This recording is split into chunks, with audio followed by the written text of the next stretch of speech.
அஸ்ஸலாமு அலைக்கும் வரஹ்மத்துல்லாஹி வபரகாத்து. குழாய் குழந்தை சம்பந்தமாக, டெஸ்ட் டியூப் பேபி சம்பந்தமாக ஒரு கேள்வி ஒன்று கேட்கப்பட்டிருக்கிறது.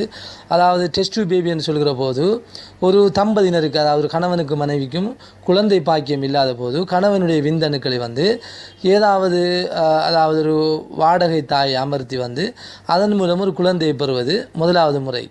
அடுத்த ஒரு முறையை பொறுத்த வரைக்கும் தன்னுடைய மனைவி, அதாவது தங்களுக்கு குழந்தை பாக்கியம் இல்லாத போதும் கணவனுடைய விந்தணுவை அதனை வெளியில் எடுத்து அதனை விஞ்ஞான முறைப்படி அல்லது வைத்திய முறைப்படி அதனை சரியான முறையிலே சீர் செய்து அதே மனைவியின் மூலம் ஒரு குழந்தையை பெறுவது என்ற 2 முறைகள் இருக்கிறது.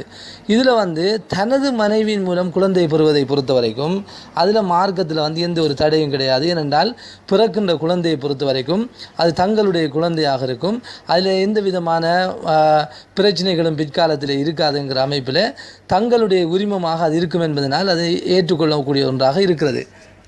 அடுத்த முறையை பொறுத்த வரைக்கும் அதாவது வாடகை தாய் ஒன்றை அமர்த்தி அதன் மூலம் தன்னுடைய விந்தணுக்களை செலுத்தி ஒரு குழந்தையை பெறுவது, இதனை பொறுத்த வரைக்கும் இது மார்க்கத்தில் அனுமதி கிடையாது.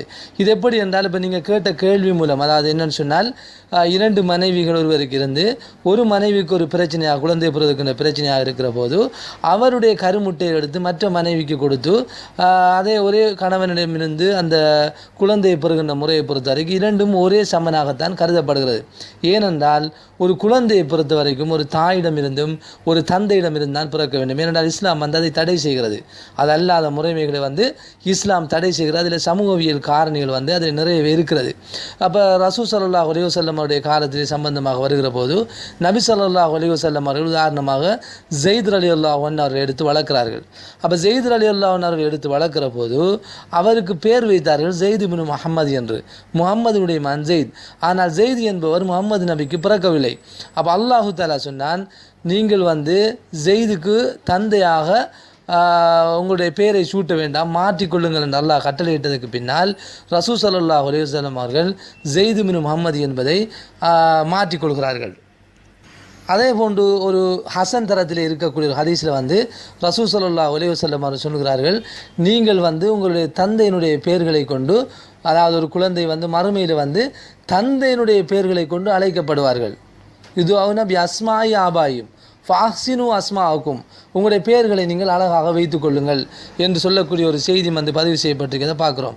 அப்போ ஒரு குழந்தையை பொறுத்த வரைக்கும் அது ஒரு மனிதன் குறிப்பிட்ட ஒரு தாய்க்கும் தந்தைக்கும் தான் உரிமமாக இருக்க வேண்டும். அதனுடைய வழி மூலம்தான் அந்த ஜெனட்டிக் என்று சொல்லக்கூடிய அந்த விந்தணுக்களிலிருந்து பெறப்படுகின்ற அந்த ஜீன் அந்த குழந்தைக்கு இருக்க வேண்டும் என்கிற ஒரு விடயத்தை இஸ்லாம் இந்த வழி மூலம் எங்களுக்கு சொல்லி காட்டுவது நாங்கள் பார்க்குறோம். இன்னொரு செய்தியில் ரசூல் ஸல்லல்லாஹு அலைஹி வஸல்லம் சொன்னார்கள், மறுமை நாளையில் எல்லோரும் ஒரு இடத்திலே கூட்டப்படுகின்ற போது இன்னாருடைய மகன் இன்னார் என்று சொல்லி அந்த நேரத்தில் அழைக்கப்படுவார்கள் என்ற ஒரு ஹதீஸும் பதிவு செய்யப்பட்டிருப்பதை நாங்கள் பார்க்குறோம்.